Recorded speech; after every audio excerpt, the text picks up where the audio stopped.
Frères et sœurs dans le Christ, chers internautes, nous sommes arrivés au 4e dimanche de Carême. Ce dimanche est celui de la joie, l'étaré, être dans la joie. Ce dimanche nous fait goûter déjà la joie pascale. Tout au long de ce carême, nous sommes invités à la conversion, à faire pénitence, à la maturité de la foi par la prière. Le Seigneur nous demande de changer nos cœurs et de croire. Le Seigneur veut poser son regard d'amour et de miséricorde sur nous là où nous sommes. Il veut aussi nous confier une mission. Il a posé son regard sur David comme responsable de son peuple. Dieu choisit David, le dernier d'une famille. Les hommes jugent sur les apparences. Dieu, lui, voit le cœur, regarde l'intérieur. Pour la Bible, le cœur est le siège des facultés intellectuelles de l'homme, de ses sentiments, de sa volonté, et en même temps que le lieu où se prennent des décisions. C'est par le cœur que l'homme entre en relation avec Dieu. C'est par le cœur que l'homme rentre en relation avec les autres. C'est son cœur, bon et mauvais, qui déterminera le comportement d'un homme dans tout ce qui fait son existence. Voilà ce que Dieu regarde, le cœur. Sur quoi, mes frères et sœurs, jugeons-nous nos frères, nos sœurs? Sur quoi jugeons-nous? Sur l'apparence ou sur le cœur? Sur quoi? Dans l'évangile d'aujourd'hui, Saint Jean nous présente la guérison de l'aveugle de naissance. À l'époque de Jésus, la maladie était considérée comme un châtiment du péché. C'est pourquoi l'aveugle est mêlé de très près à l'enquête que mènent les pharisiens.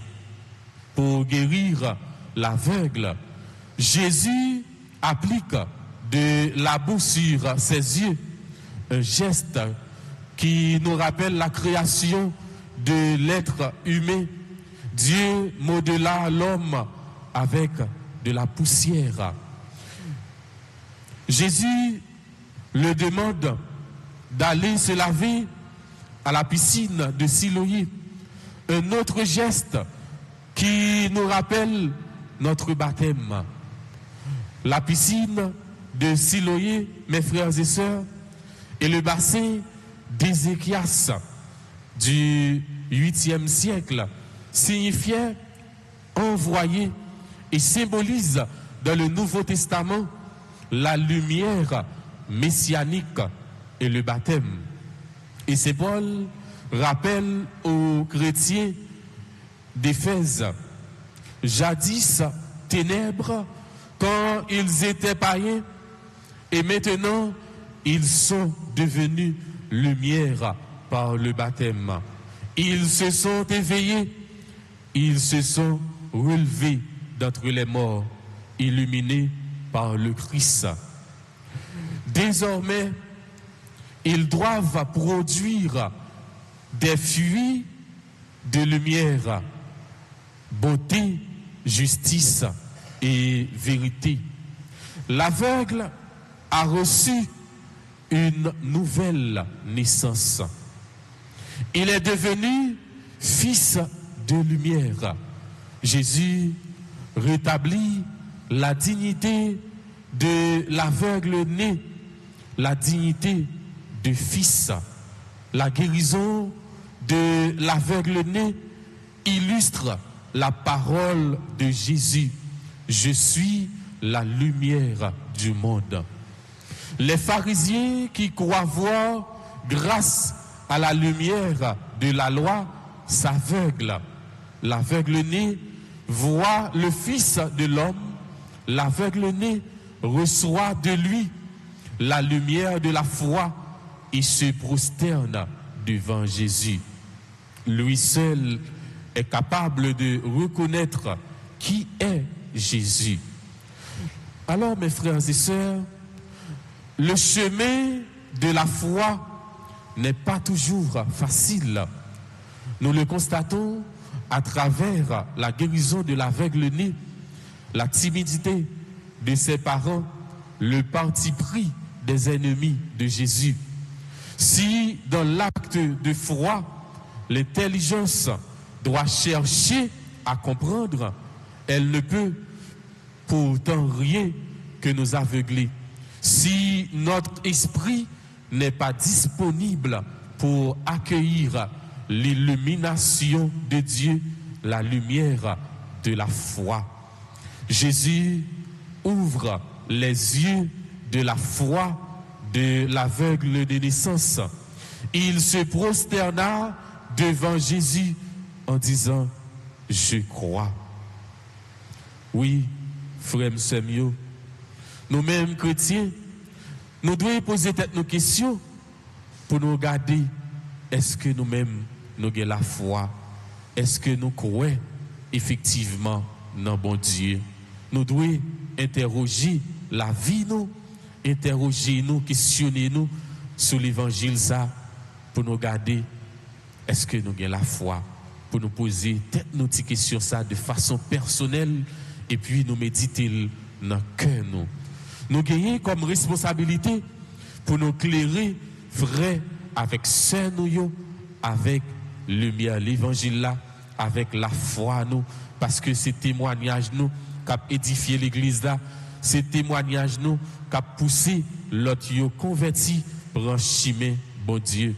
Grâce à témoignage la vie nous, c'est là qui baptisé ces missionnaires bon côté frère accès lio. Nous sommes témoins Jésus-Christ dans le monde là. Nous sommes témoins et c'est ça effectivement nous sommes témoins de l'espérance, témoins de la justice. Nous sommes témoins mon Dieu quel qu'il soit côté nous passer et quel que soit côté nous passer, faut nous quitter empreinte nous comme chrétiens. Faut nous capable d'éteindre sous l'autre, faut nous capable provoquer conversion, faut nous capable porter un changement, une transformation côté n'a vivre là.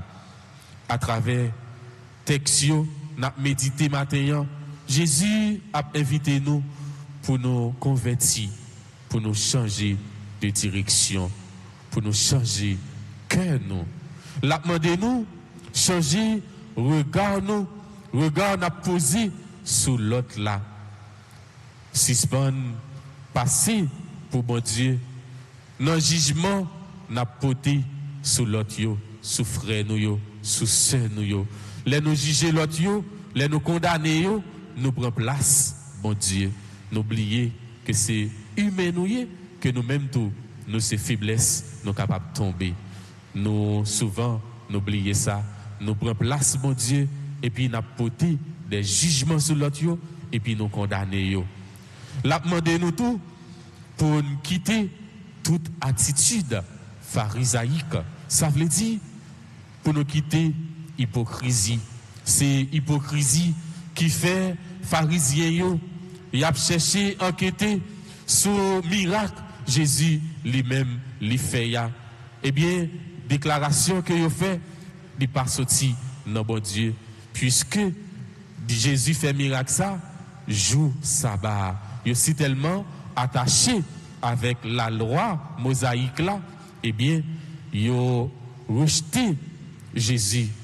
Yo pas reconnaître, c'est petit de mon Dieu, c'est si là bon Dieu voyez pour délivrer nous, pour sauver nous, pour donner la vie. Et oui, C'est hypocrisie qui fait que yo nié existence. Bon Dieu, nous-mêmes tous frères et sœurs, c'est un combat pour nous mener contre l'hypocrisie, pour nous pas agir envers sœurs nous, envers frères nous avec hypocrisie.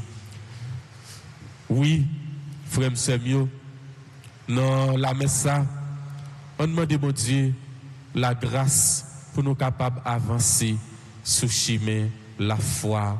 On demande bon Dieu la grâce pour nous capables de progresser, pour nous capables de faire un pas en avant pendant que nous avons divorcé avec toute force mal, toute bagaille qui est capable de faire nous plonger dans le fond de la mort, toute bagaille qui est capable de faire nous plonger dans le fait noir.